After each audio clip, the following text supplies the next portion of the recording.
So, here again with Alex, we're going to talk about the new Carve 3.0, which is really exciting because the Carve after the high aspect was my go-to foil. I absolutely loved the Carve, the first one. That's when I was really getting into winging, my first 2-3 years of winging.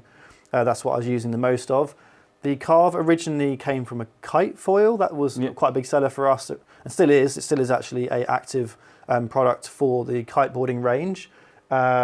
And then from my background, the original Carve was a super low aspect foil, very domed in shape, was very good at low stall speeds. You could kind of sit with the wing and not do anything, and it would basically just sort of hover there at an angle, but it wasn't fast. It pumped, but it didn't really glide.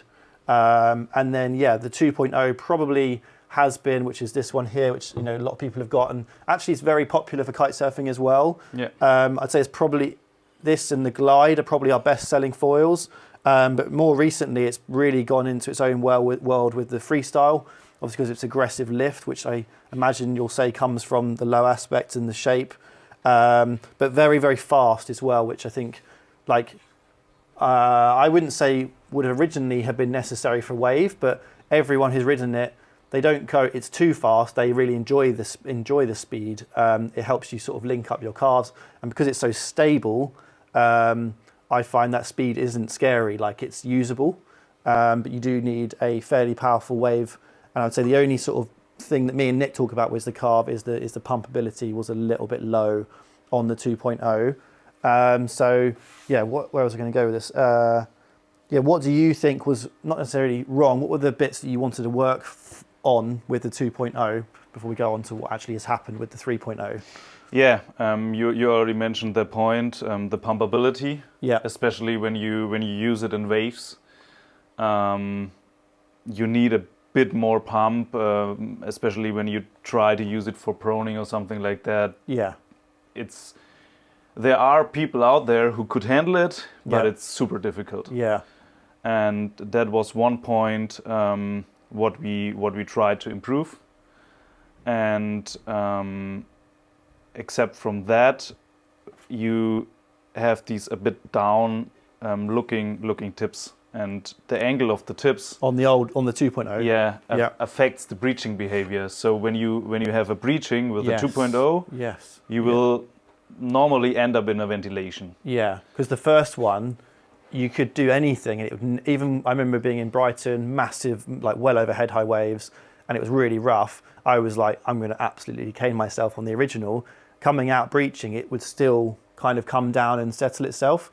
I haven't really winged this one as much as I wanted to, but you're saying this one maybe wasn't as stable in terms of ventilation.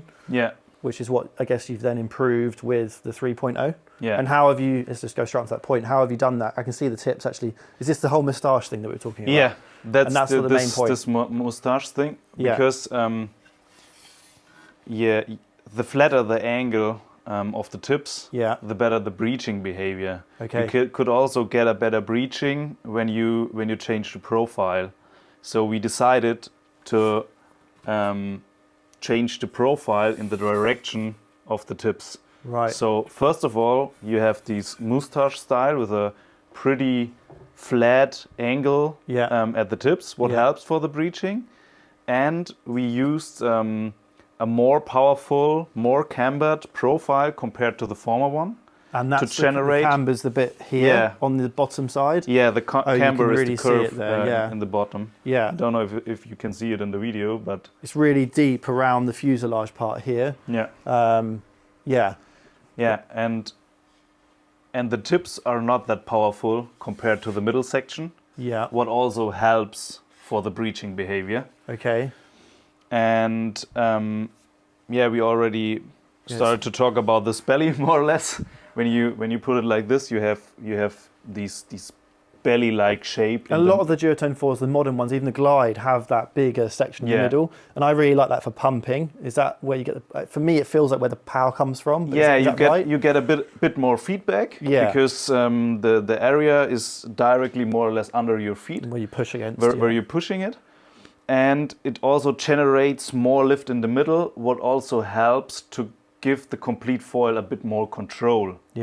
And with these shorter chord lengths at the tips, you loosen up the roll a bit, but still have the possibility, like already mentioned, to do the breeching, because it's also not that much area of the whole foil which looks out of the water. Yeah. So these were more or less the main changes. A little bit higher aspect ratio. These shorter chord at the tips, a bit different profile, and the goal was, or the aim was more or less to have all benefits of the Carve 2.0. Yep. and add a bit more control for wave riding and a bit more glide and pump, also more or less for wave riding. So in the end, you end up with the same freestyle foil, but have the possibility to go with more commitment in the wave. Yeah. And especially, I think for the assist thing, you tried it on. Oh, I loved it yesterday. It works pretty good. Yeah, so. Which like me and Nick said, neither of us really used the 2.0 for e-foiling. We just kind of always went to the glide, and obviously the whiz is there. And just, I think because of the lack of pumpability, but I probably should have tried it because it is fast.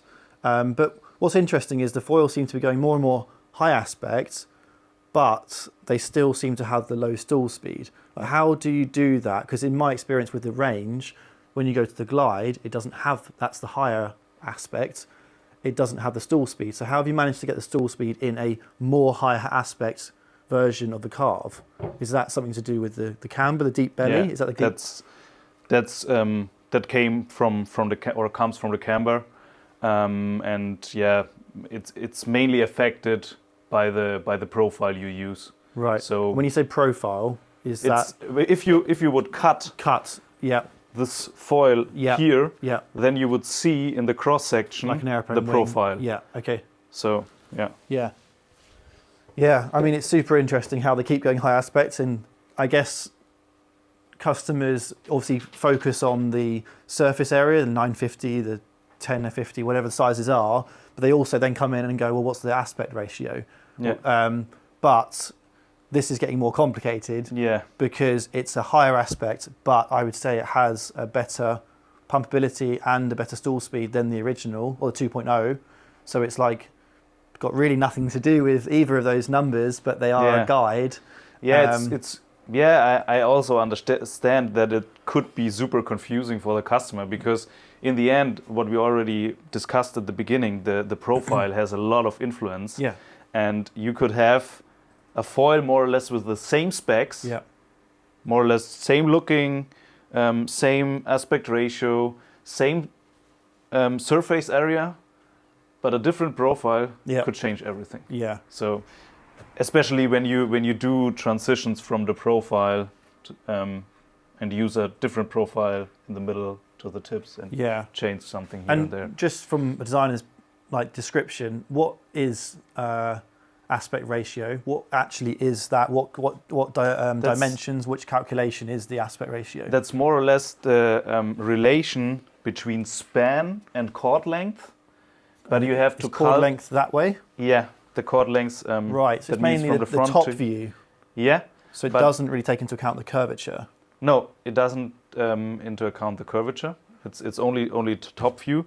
It depends a little bit who is calculating the aspect ratio, because you could look at the projected span, or you can look at the real span, which is over the curvature.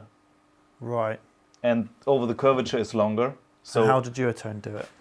We do it over the curvature inside of the profile. Phew, I'm not going crazy.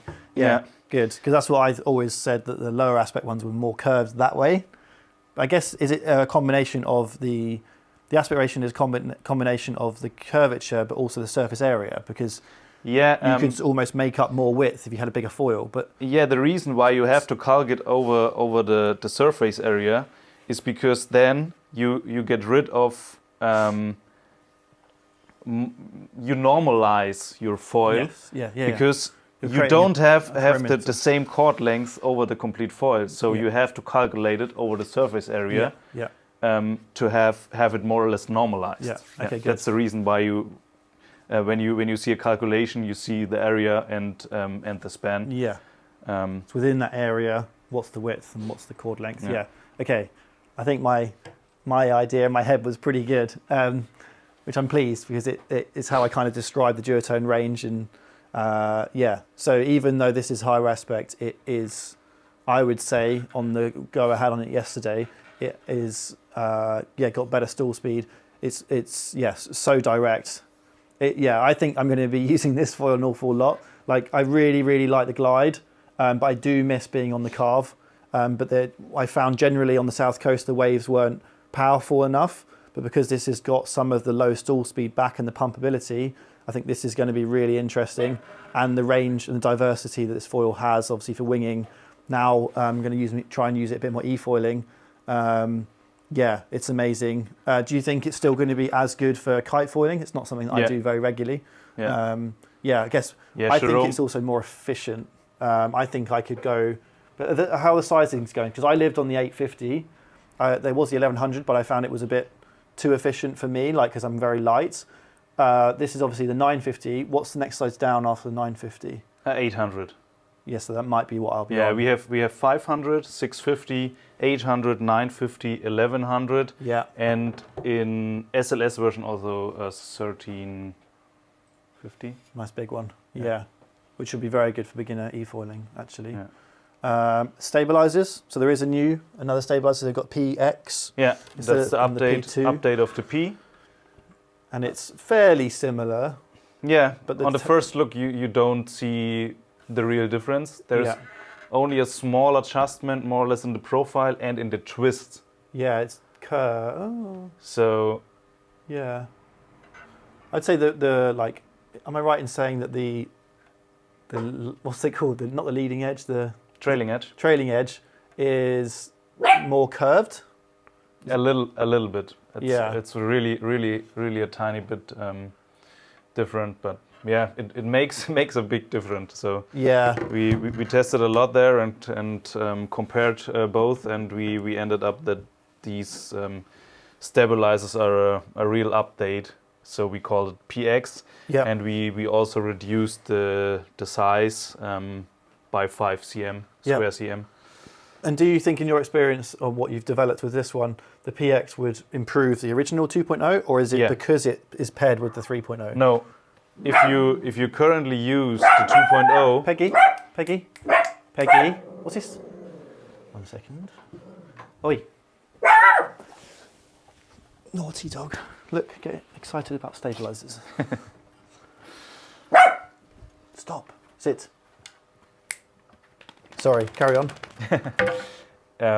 So you think it would improve? Yeah, if you currently use the Carve 2.0 and you want to improve the riding behavior, you could update to a PX. Right. Yeah. And what do you think that would give? I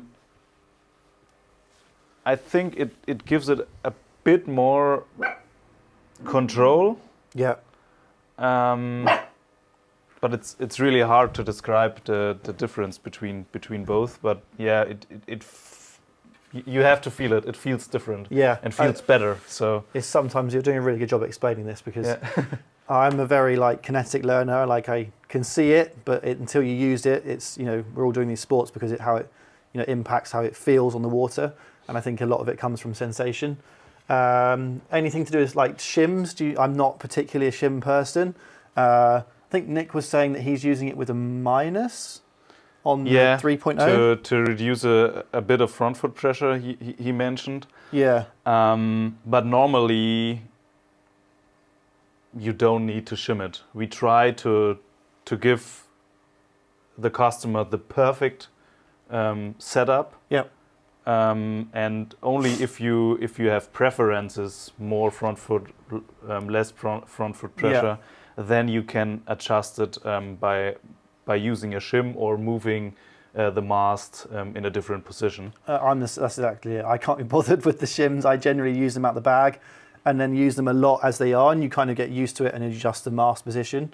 But I know like Lee down in Cornwall, he's very, very sensitive to, but it can be to do with body weight, I think, and like how you want the power, like you said. Yeah, and it also depends on the conditions and really, really what you like, how you like to feel your foil more or less. Yeah. I'd recommend, like you said, as I would do is use it out the box as it is. Yeah, stock setting. And get used to it before you start chucking shims in it, because if something feels off, it might not be the foil, it might be because you've put a shim in it. So, use it as stock, and then if you think something doesn't feel quite right and you've played around with the mast position, then maybe try with shims. I wouldn't try shims straight away. Yeah, we talked about the moustache shape. So in my head, I thought the moustache shape, but maybe now we've talked about it. When I was just thinking last night about what we talked about, I thought it would give you more control or lift at different parts of your carve, but I think maybe that just comes from the standard shape of a foil, because I find a very, very, very high aspect foil that's dead straight can feel a bit twitchy when you're banked, and I imagine that's because you're putting load on it in different places, whereas if you have a curved foil, you kind of are it's like having like a really sharp rail on a board or having a rounded rail. You kind of got, I don't know how to explain it with words, but there's more sort of softness in what you're doing, but it makes more sense that the moustache thing isn't actually to do with that. It's more to do with you said it was the stability when it's what do you call it? When you're breaching? When you're breaching, yeah. When you pierce the water surface. See, I can't quite understand why that does that, but I know you've tested it, and I would agree from yesterday. The whole moustache shape gives you a bit more control. It's also a bit about the vector of the forces, because every foil generates lift. Yep. And it generates lift in the to keep it more or less simple, in the direction of the curvature.